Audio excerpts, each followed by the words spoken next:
Welcome to subscribers of target 100 mathematics. हाँ जी, 9th class. कैसा हुआ आपका एग्ज़ाम? पेपर तो बहुत इजी था, फिर भी आप छोटी छोटी मिस्टेक्स कर आए, है ना? ये पेपर आपको मैथ्स की फेयर नोटबुक में करना है, तो ले आइए नोटबुक और पेन और मेरे साथ साथ इन क्वेश्चंस को करते जाइए। 90 मिनट्स का ये पेपर 40 मार्क्स का है। All questions are compulsory. Question paper is divided into sections और MCQ में करेक्ट ऑप्शन पर टिक करना है। Question number 1, which of the following is an irrational number. हमें बताना है कि इनमें से कौन सा नंबर इर्रेशनल है, यानी अपरिमेय। 16 का अंडर रूट कितना होता है? 4।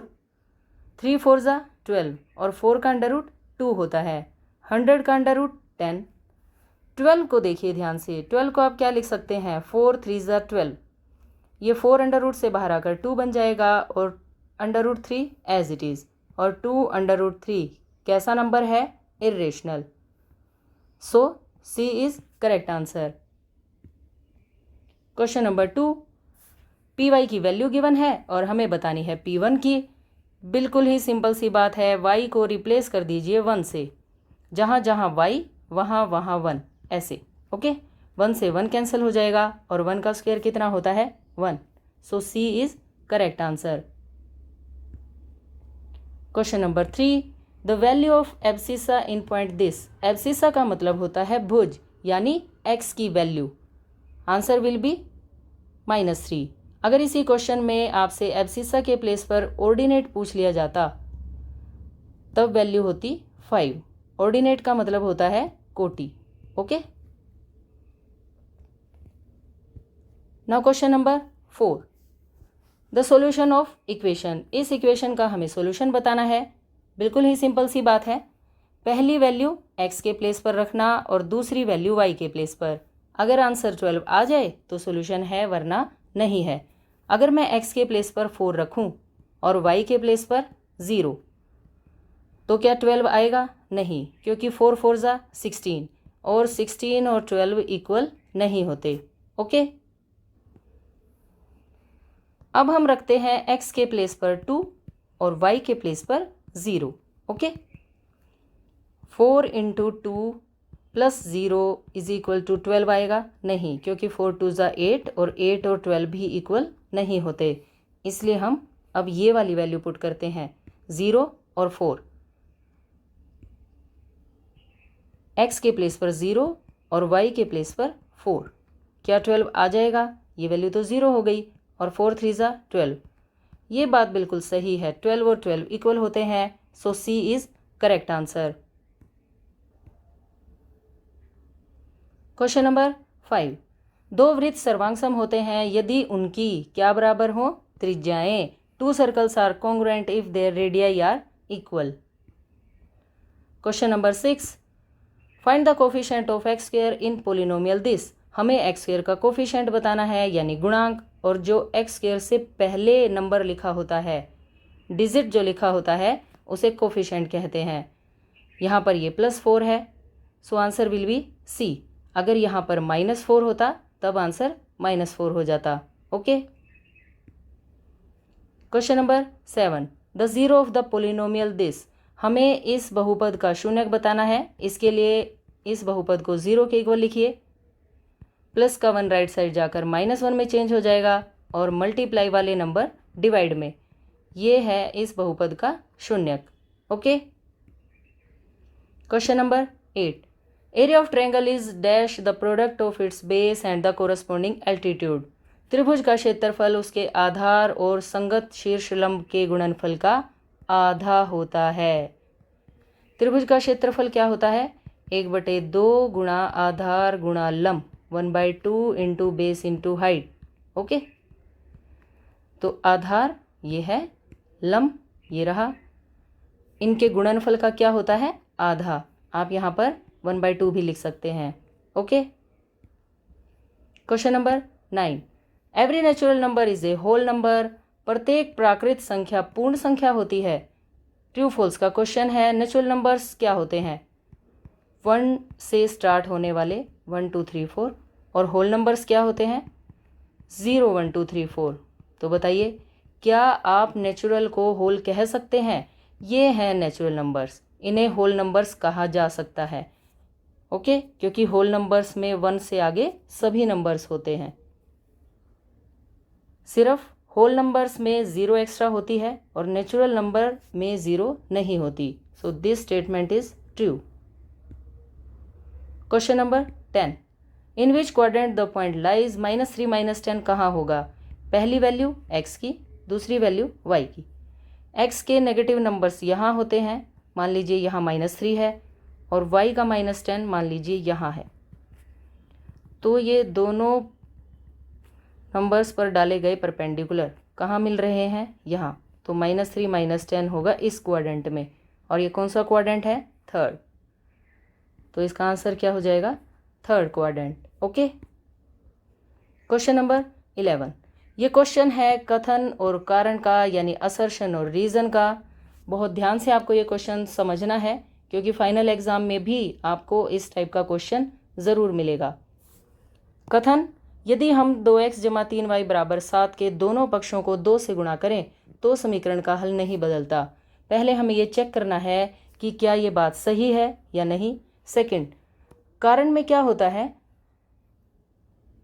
जो कहा गया है अगर उसी बात को इस कारण में एक्सप्लेन कर दिया गया हो तो हम उस कारण को चेक करते हैं क्या वो कारण सही है या नहीं। और इन दोनों में, असर्शन और रीज़न में, क्या क्या हो सकता है? या तो दोनों सही होंगे और जो कारण है वो कथन की सही व्याख्या करेगा, या फिर दोनों गलत हैं, दोनों सही नहीं हैं और ये इसकी सही व्याख्या नहीं करता है, या फिर ए सही है आर गलत, ए गलत है आर सही। ओके, तो चलिए देखते हैं कि कौन सी बात सही है और कौन सी गलत। ये एक इक्वेशन है और दोनों पक्षों को 2 से गुणा करें तो समीकरण का हल नहीं बदलता। पहले हम इस समीकरण का हल देखते हैं। बताइए, अगर मैं x को 2 पुट कर दूं और y के प्लेस पर 1 लिख दूं तो क्या होगा? 2 × 2 + 3 × 1, 2 2 = 4 और 3 1 = 3। 4 + 3 कितना आ गया? 7। राइट साइड यही है, राइट साइड आ गई। इट मीन्स x = 2 और y = 1 इस समीकरण का हल है। अंडरस्टैंड? अब हमें इस इक्वेशन को 2 से मल्टीप्लाई करना है, तो जब हम इसे 2 से मल्टीप्लाई करेंगे तो क्या आ जाएगा? 2 2 = 4, ये है समीकरण, और हमें इसे 2 से मल्टीप्लाई करना है। 2 2 = 4, 2 3 = 6 और 2 7 = 14। ओके, अब हमें चेक करना है क्या समीकरण का हल नहीं बदलेगा। पहले हल क्या आया था? x की वैल्यू 2 और y की वैल्यू 1। तो हम ये अगेन इसमें पुट कर लेते हैं।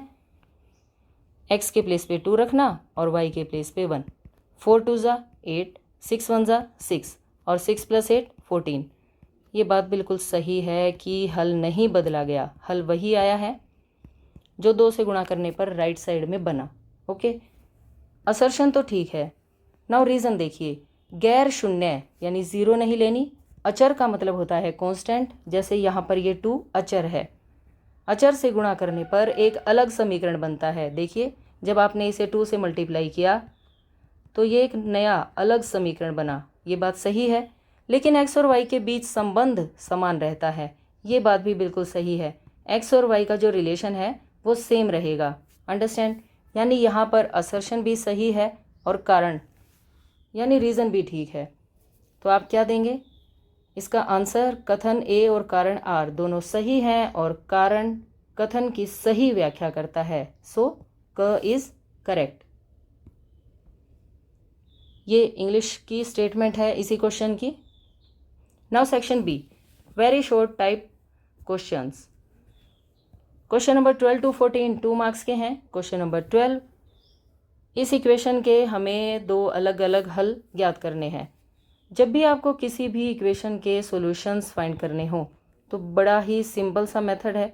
एक बार आप x को 0 पुट कर लें और y का आंसर ले आएँ, और एक बार y को 0 पुट कर लें, x का आंसर ले आएँ। ओके, इस इक्वेशन में जब आप x के प्लेस पर 0 रखेंगे तो क्या वैल्यू आएगी? 2y = 6, मल्टीप्लाई वाले नंबर्स डिवाइड में 2 3 = 6, y की वैल्यू क्या आ गई? 3। जो सॉल्यूशन होते हैं उनमें पहले x की वैल्यू लिखी जाती है और बाद में y की, तो एक आंसर बन गया 0,3। इस इक्वेशन में जब आप y के प्लेस पर 0 पुट करेंगे तो x की वैल्यू क्या आ जाएगी 6। क्यों? क्योंकि x प्लस 2 y के प्लेस पर आपने 0 लिखा है और किसी नंबर को जब आप 0 से मल्टीप्लाई करेंगे तो वो नंबर 0 हो जाएगा और x की वैल्यू कितनी आ गई 6। तो हल कैसे लिखेंगे? पहले x की वैल्यू और बाद में y की वैल्यू। लास्ट में आप लिखें अतः 2 हल। तो आंसर्स क्या बन गए 0,3 और 60। Okay, now question number 13। कितना अच्छा क्वेश्चन है ये, सैम्पल पेपर में से क्वेश्चन आया हुआ है। 1/√7 माइनस √6 में हमें हर का परिमेयकरण करना है। इसके लिए माइनस के साइन को प्लस बनाकर मल्टीप्लाई और डिवाइड, आपको √7 + 6 से मल्टीप्लाई और डिवाइड करना है। अंडरस्टैंड? इन दोनों की मल्टीप्लाई √7 + √6, लेकिन डिनोमिनेटर में क्या रूल अप्लाई हुआ है? a - b into a + b। 8th class का बहुत फेमस फॉर्मूला है ये, = a² - b²। यानी दो टर्म्स अगर ऐड हों, सब्ट्रैक्ट हों और हमें उनकी मल्टीप्लाई करनी पड़ जाए तो आप डायरेक्ट लिखेंगे फर्स्ट टर्म का स्क्वायर माइनस सेकेंड टर्म का स्क्वायर। तो देखिए √7 + √6, √7 माइनस √6। रूल अप्लाई करेंगे तो फर्स्ट टर्म का स्क्वायर माइनस सेकेंड टर्म का स्क्वायर, ऐसे। ओके, ये टर्म एज इट इज़, लेकिन ये स्क्वायर इस अंडर को कैंसिल कर देगा और ये वाला इसे। यहाँ क्या बचेगा? सिर्फ 7 और यहाँ बचेगा ओनली 6। 7 - 6 की क्या वैल्यू हो जाएगी? 1। और डिनोमिनेटर में 1 लिखने की कोई ज़रूरत नहीं होती। √7 + √6 ये इस क्वेश्चन का आंसर आ जाएगा। Understand? Now question number 14। Right the formula for finding class mark. वर्ग चिन्ह ज्ञात करने का सूत्र लिखना है। तो सिंपल सा फॉर्मूला है, ऊपरी सीमा प्लस निम्न सीमा डिवाइडेड बाय 2। ये कंप्लीट फॉर्मूला आपको लिखना है। Understand? Now question number 15 to 17 3 marks के हैं, short answer type questions. Question number 15। एक त्रिभुज का क्षेत्रफल ज्ञात कीजिए जिसकी दो भुजाएं 18 और 10 सेंटीमीटर गिवन है और परिमाप 42 सेंटीमीटर। जब त्रिभुज की दो भुजाएं दे रखी हों और परिमाप भी दे रखा हो तो तीसरी भुजा थर्ड साइड कैलकुलेट करने के लिए आपको इस परिमाप में से इन दोनों भुजाओं को घटाना होगा, तभी आपको तीसरी भुजा मिलेगी। और तीसरी भुजा आपको क्यों चाहिए? ताकि आप इस त्रिभुज का क्षेत्रफल निकालने के लिए हीरोन्स फॉर्मूला लगा सकें। ओके, तो देखिए सबसे पहले लिखिए त्रिभुज की दो भुजाएं, फिर परिमाप लिखिए। तीसरी भुजा 42 में से 18 + 10 को माइनस करेंगे, 42 - 28 14 सेंटीमीटर। हमारे पास इस ट्रायंगल की ये थर्ड साइड आ गई। अब हम हीरोन्स फॉर्मूला यहाँ अप्लाई करेंगे। हीरोन्स फॉर्मूला ये रूल होता है S - A, S - B, S - C का अंडर रूट। यहाँ पर S क्या होता है? अर्ध परिमाप, और अर्ध परिमाप का मतलब परिमाप का आधा। 42 का हाफ कितना होगा? 21 सेंटीमीटर। 4 बार फॉर्मूले में S है तो आप 4 बार 21 लिखेंगे। और A, B, C यहाँ लिखी जाती हैं त्रिभुज की भुजाएं 18, 10 और 14। ओके, ये 21 एज इट इज़। 21 - 18 3, 21 - 10 11, 21 - 14 7। इस 21 को क्या लिखा जा सकता है? 7 × 3। बाकी मैंने तीनों नंबर्स को कुछ नहीं कहा, ये तीनों नंबर्स एज इट इज़ यहाँ लिख दिए गए। अंडरस्टैंड? अब इस अंडर रूट में से हमें ये 3 है तो ये बाहर आ जाएगा। 7 भी 2 बार आया हुआ है, ये 7 भी बाहर आ जाएगा और अंडर रूट में सिर्फ 11 बचेगा। 7 3 = 21, अंडर रूट 11 स्क्वायर सेंटीमीटर। ये है त्रिभुज का क्षेत्रफल।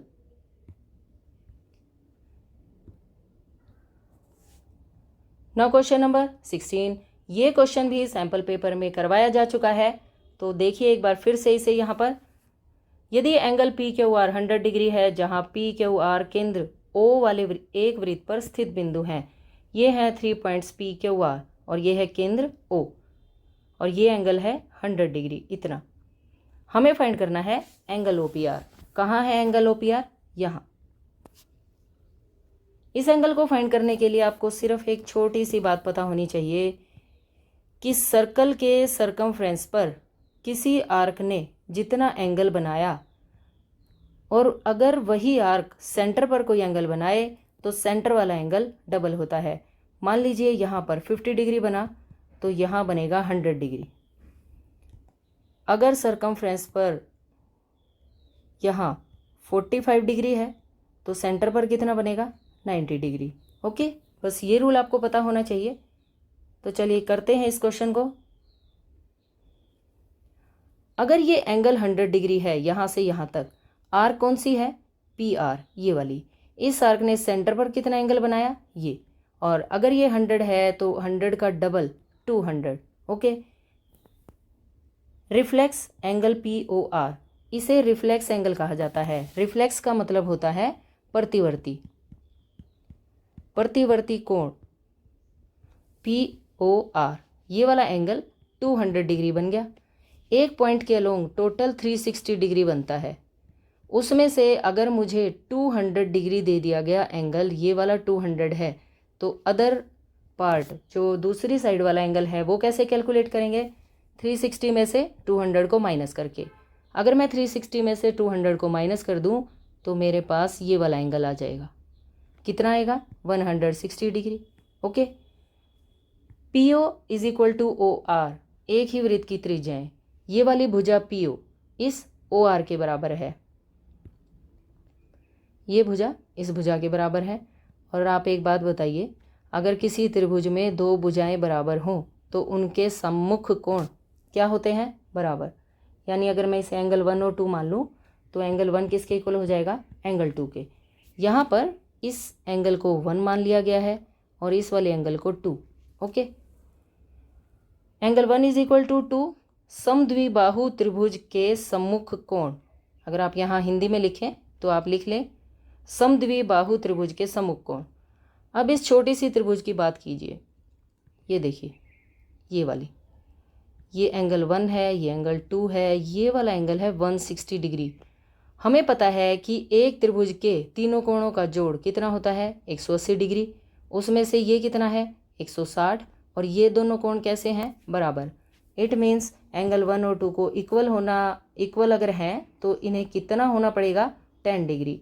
Angle sum property of A triangle, ये होती है एंगल सम प्रॉपर्टी, यानी एक त्रिभुज के तीनों कोणों का जोड़ 180 डिग्री होता है। 180 में से आप 160 को घटा दीजिए, कितना आएगा? 20 डिग्री। और ये 20 डिग्री इन दो कोणों में बराबर बराबर बटेगा तो कितने के कोण हो जाएंगे? ये 10-10 डिग्री के। Okay, now question number 17। Factor बनाने हैं, बड़ा ही सिंपल सा क्वेश्चन है ये। 12 और 1 की मल्टीप्लाई कर लीजिए, 12 1 ज़ा 12। तो अब ऐसे नंबर्स फाइंड करने हैं जिनकी मल्टीप्लाई 12 आती हो और ऐड या सब्ट्रैक्ट करने से -7। तो वो नंबर्स कौन से होंगे? -4 -3। ओके, इनका सम -7 होता है और 4 3 ज़ा 12, माइनस माइनस प्लस। ये जो नंबर्स आपको मिले -4 -3, इनके साथ x को बैठाइए, -4x -3x, और यहाँ आपको लिख देना है +1 एज इट इज़। अब इन दोनों टर्म्स में से 4x को कॉमन लिखा जा सकता है। कॉमन लेने का मतलब होता है भाग करना।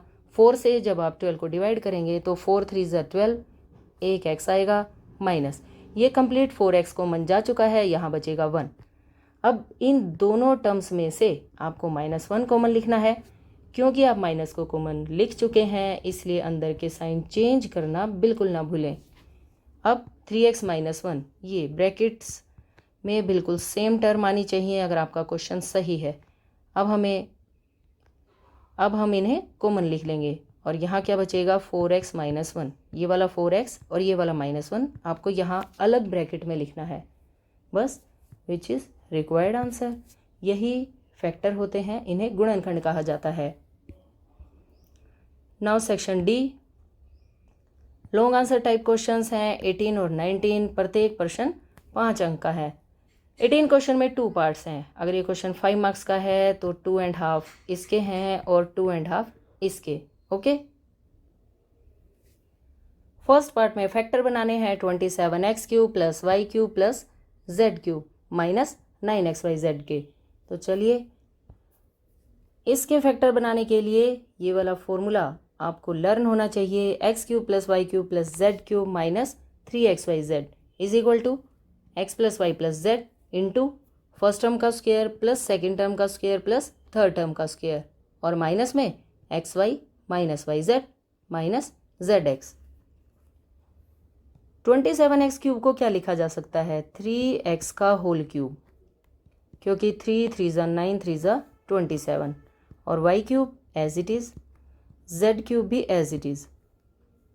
अब अकॉर्डिंग टू रूल पहले आपको -3 लिखना है, फिर फर्स्ट टर्म, फिर सेकेंड टर्म और फिर थर्ड टर्म। फर्स्ट टर्म क्या है? ये 3x, सेकेंड टर्म क्या है? y और थर्ड टर्म क्या है? z। ओके, जब आप इस 3 को 3 से मल्टीप्लाई करेंगे तो 9, यही आ जाएगा 9xyz। ओके, अब हम यहाँ रूल अप्लाई करते हैं।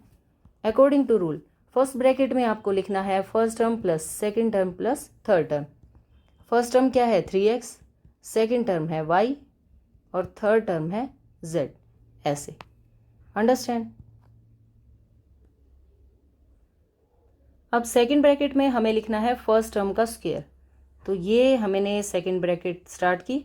फर्स्ट टर्म क्या है? 3x, 3x का whole square plus second term का स्क्वायर प्लस थर्ड टर्म का square minus first term into second, second into third और third term into first term. ऐसे okay, 3x plus Y plus Z as it is और यहाँ हमें whole square open करके लिखना है 3 3 ज़ा 9 x² plus y² plus z² और ये बन जाएगा 3xy, ये yz और ये 3 आप पहले लिख दें और zx which is required answer. Okay, अब देखिए सेकेंड पार्ट। सेकेंड पार्ट में हमें कैलकुलेट करना है 102 का क्यूब। 102 के क्यूब को क्या लिख सकते हैं? 100 प्लस 2 होल क्यूब और इसे हम a प्लस b का होल क्यूब इस रूल से ओपन करेंगे। a³ plus b³ plus 3ab into a plus b। जब ये रूल आप 100 प्लस 2 के होल क्यूब पर अप्लाई करेंगे तो ये बन जाएगा फर्स्ट टर्म का क्यूब यानी 100 का प्लस सेकेंड टर्म का क्यूब यानी 2 cube plus 3 into first term into second term और a plus b as it is यानी 100 प्लस 2। ऐसे 100 के क्यूब का क्या मतलब है? 100 इंटू 100 इंटू 100 यानी 1 के बाद 6 ज़ीरोज़। 2 का क्यूब क्या बन जाएगा? 8 बन जाएगा। 2 3 ज़ा 6, ये बन गया 600 और 100 प्लस 2। ओके, ये वाला number as it is plus 8 as it is. 600 और 100 की मल्टीप्लाई यानी 6 के बाद 4 ज़ीरोज़ आ जाएंगी और 600 2 ज़ा 1200। जब आप इन सभी नंबर्स को ऐड करेंगे this plus this plus this तो आंसर बनेगा 1061208। Okay, which is required answer. इस क्वेश्चन की चॉइस में एक और क्वेश्चन है, पजल है ये। -5 से 5 के बीच की कोई 3 क्रमागत संख्याओं को XYZ की जगह प्रयोग करके नीचे दी गई पजल को हल करो। हमें इस पजल को सोल्व करना है। बहुत ही सिंपल सी पजल है ये। देखिए यहाँ पर ये रूल्स लिखे हुए हैं। ये रूल्स मैं अभी आपको समझा देती हूँ, ये इंग्लिश में है। देखिए रूल्स ऐसे कहते हैं, रूल्स में ये लिखा हुआ है कि हर कॉलम में और हर रो में एक नंबर सिर्फ एक ही बार आना चाहिए। -5 से 5 के बीच में आपको कोई भी 3 नंबर लेने हैं, लेकिन उन तीनों नंबर्स की क्या खास बात है? वो तीनों नंबर्स लगातार होने चाहिए। जैसे ये कंटिन्यूस नंबर हैं, जैसे ये। ओके, अब नंबर्स आप कैसे लिखेंगे? ये जो डार्क लाइंस हैं, डार्क, देखिए ये वाली लाइंस कैसी हैं? लाइट। और ये वाली लाइंस हैं डार्क। डार्क लाइंस के बीच में एक बॉक्स है, यहाँ पर ये एक बॉक्स है और इसमें मुझे ये है टारगेट नंबर, टारगेट संख्या 1 है। और जो मुझे 3 नंबर्स लेने हैं उनका भी मुझे ये एक नंबर मिल गया। अंडरस्टैंड? यहाँ से यहाँ तक ये डार्क लाइन है ऐसे।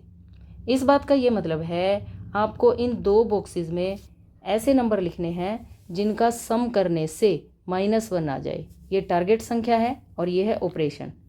सिमिलरली ये वाली लाइन कैसी है? डॉटेड, और डार्क लाइन है यहाँ, ये सारा डार्क में है। इट मीन्स इन दो बॉक्सेस में ऐसे नंबर्स लिखने हैं जिनका सम करने से 1 आ जाए। सिमिलरली इन दो बॉक्सेस में ऐसे नंबर्स लिखने हैं कि z - x की वैल्यू 2 आनी चाहिए। और यहाँ ये लाइन है लाइट कलर वाली, इन दो बॉक्सेस में ऐसे नंबर्स लिखने हैं कि ये ऑपरेशन लगाने के बाद आंसर क्या आ जाए? -2। ओके, चलिए फिर ढूंढते हैं हम इन नंबर्स को। सबसे पहली बात, मुझे एक नंबर मिल गया 1। ओके, यानी ये। अब क्योंकि कंटिन्यूस नंबर लेने हैं तो या तो 1 2 3 आंसर होगा, 1 2 3 3 नंबर जो आप लगातार लेने वाले हैं, या फिर ये भी हो सकता है 0 1 2, या ये -1 0 1। ओके, तो इनमें से कौन सा सेट आंसर बनेगा उसके लिए हम इस बॉक्स में चेक करते हैं। हमें ऐसे दो नंबर्स और लेने हैं जिन्हें सम करने से -1 आता हो। तो देखिए -1 कब आएगा? अगर आप इन तीनों नंबर्स को लेते हैं तो -1 नहीं आ सकता इन्हें ऐड करके, क्योंकि ये तीनों नंबर्स प्लस के हैं। ओके, हम क्या करते हैं फिर? ये वाले 3 नंबर्स लेकर चेक करते हैं। अगर मैं इन दोनों नंबर्स को ऐड कर लूँ तो मेरे पास -1 आ जाएगा। ओके, और ये कंटिन्यूस भी हैं 1 के साथ, यानी 3 नंबर्स मुझे मिल गए -1 0 1।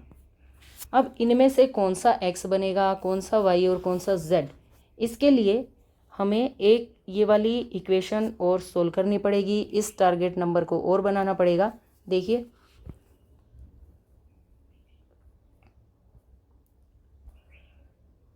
यहाँ पर ये नंबर मिल गए हमें -1 0 और 1। ओके, x में y ऐड करने से -1 आए, वो हैं ये वाले दो नंबर -1 और 0। x का डबल करके उसमें से y को माइनस करना है। तो देखिए अगर मैं इस नंबर का डबल कर दूं, -1 का डबल कितना हो जाएगा? -2, और उसमें से अगर मैं 0 को घटा दूं तो क्या मेरे पास -2 बचेगा? हाँ जी, बचेगा। इस बात का क्या मतलब है? इस बात का ये मतलब है पहली वैल्यू x की है, दूसरी वैल्यू y की है और तीसरी वैल्यू z की। अंडरस्टैंड? क्योंकि x का डबल करना है और डबल हमने किसका किया है? -1 का, इसलिए x की वैल्यू क्या बन गई? -1। हमारे पास ये x बन गया, ये वाली वैल्यू x की, ये y की और z की। ओके, अब देखिए पहला बॉक्स ये तो कंप्लीट है 1। ओके, x में y ऐड करना है, यानी -1 और 0 नंबर आपको लिखने हैं, तो आप -1 यहाँ लिख दें, 0 को यहाँ लिख दें। आप चाहें तो 0 यहाँ और -1 यहाँ भी लिख सकते हैं, उससे कोई फ़र्क नहीं पड़ेगा, सिर्फ पज़ल थोड़ी सी चेंज हो जाएगी। इन दो बॉक्सेस में हमें ऐसे नंबर्स लिखने हैं जिससे आंसर क्या आए? -2, यानी -1 और 0 का यूज़ करना है। मान लीजिए -1 मैंने यहाँ लिख दिया और 0 यहाँ लिख दिया। ओके, अब y + z, ये है y + z, यानी 0 और 1। इस लाइन में हम 0 नहीं लिख सकते क्योंकि 0 यहाँ पर आ चुकी है इस वाले कॉलम में, यानी 0 और 1 अगर आपने यहाँ लिख दिया तो ये 0 एक ही कॉलम में रिपीट हो जाएगी। इसके लिए हम क्या करें? हम चेंज कर देते हैं, इस 0 को इधर और -1 को इधर, यानी यहाँ पर यहाँ -1 था, यहाँ 0, हम 0 यहाँ लिख देते हैं और -1 यहाँ। ओके, अब y और z, ये है y, ये है z। y की वैल्यू 0 और 1 लिखनी है तो 0 यहाँ 1 यहाँ। अब z - x, यानी 1 और -1 आपको लिखने हैं। इस कंप्लीट में आप -1 नहीं लिख सकते क्योंकि -1 यहाँ आ चुका है, इसलिए आप यहाँ 1 लिख देंगे और यहाँ पर -1, और इसी के साथ ये पजल कंप्लीट हो गई। Okay, now question number 19, section A और सेक्शन बी। सेक्शन ए और सेक्शन बी, दो सेक्शन के विद्यार्थियों का बंटन दे रखा है। दो बारंबारता बहुभुजों की सहायता से एक ही आलेख पर दोनों सेक्शनों के विद्यार्थियों के प्राप्तांक निरूपित कीजिए और दोनों बहुभुजों का अध्ययन करके दोनों सेक्शनों के निष्पादनों की तुलना भी करनी है। तो देखिए, ये है सेक्शन ए। 0 से 10 मार्क्स लेने वाले 3 स्टूडेंट्स हैं, 10 to 29 है, 20 to 30 17, 30 to 40 12 और 40 to 50 9 स्टूडेंट्स हैं। सिमिलरली ये डाटा है सेक्शन बी का। ओके, अब हमें इसका ग्राफ बनाना है। ग्राफ बनाने के लिए सबसे पहले हमें xi की वैल्यू कैलकुलेट करनी पड़ेगी। xi मतलब इंटरवल का मिड पॉइंट। 0 से 10 का मिड पॉइंट 5 होता है, 10 to 20 का 15, यहाँ पर 25 35 और 45। सिमिलरली सेक्शन बी के लिए भी xi सेम रहेंगे, 5 15 25 35 और 45। ओके, अब हमें फ्रीक्वेंसी पॉलीगन बनाने के लिए पॉइंट्स प्लॉट करने हैं और पॉइंट्स कहाँ से आएंगे? यहाँ से 5 3 15 9 25 17 35 12 45 9। पहली वैल्यू x की, दूसरी वैल्यू y की। ओके, सिमिलरली सेक्शन बी के पॉइंट्स भी प्लॉट किए जाएंगे। यहाँ पर मार्क्स हैं यानी xi की वैल्यूज़ यहाँ लिखी जाएंगी और फ्रीक्वेंसी यानी fi की वैल्यू यहाँ।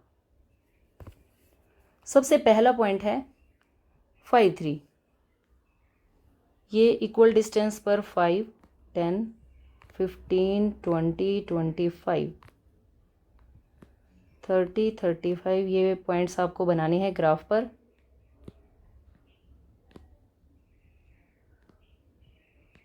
ओके, और यहाँ पर लिखा जाएगा 3 6 9 12 15 21 तक। ओके, अब बताइए, पहला पॉइंट है 5 3। 5 3 कहाँ होगा? यहाँ, 5 से इधर और 3 से इधर, ये है पहला पॉइंट 5 3। दूसरा पॉइंट है 15 और 9। ये है 15 और 9 इसकी सीध में यहाँ होगा, ये है सेकंड पॉइंट। नाउ 25 17, 25 की सीध में 18 से थोड़ा सा नीचे, ये बन जाएगा 17। 35 के साथ 12 है तो 12 है यहाँ ऐसे, और 45 पर 9 9 यहाँ पर है। ओके, एक इंटरवल अपनी तरफ से मान लीजिए 50 to 60। ओके, मिड पॉइंट क्या बनेगा? 55 और इसकी फ्रीक्वेंसी को हम मानते हैं 0। 1.55 0 यानी x की वैल्यू 55 और y की वैल्यू 0 यानी ये वाला पॉइंट।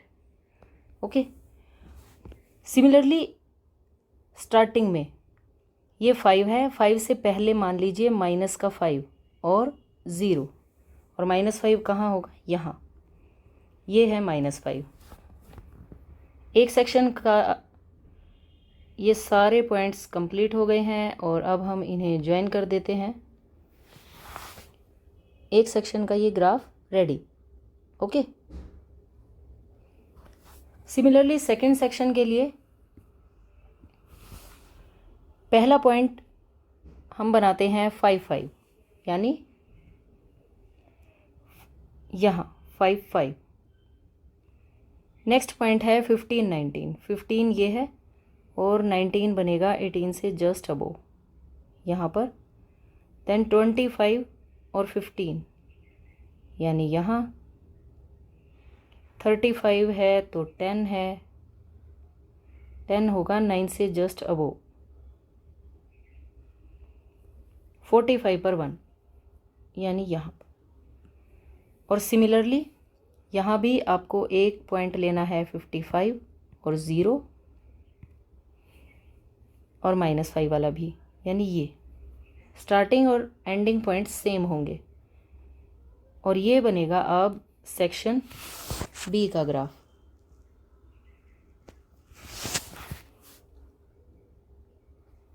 ये सभी पॉइंट्स हमने प्लॉट कर दिए और इन्हें मिला दिया ऐसे। ओके, बस इतना ही ये क्वेश्चन है और हमसे ये कहा गया था कि दोनों सेक्शंस की आप कंपैरिजन कीजिए। ये वाला सेक्शन बी है और ये है सेक्शन ए, सेक्शन ए का ग्राफ।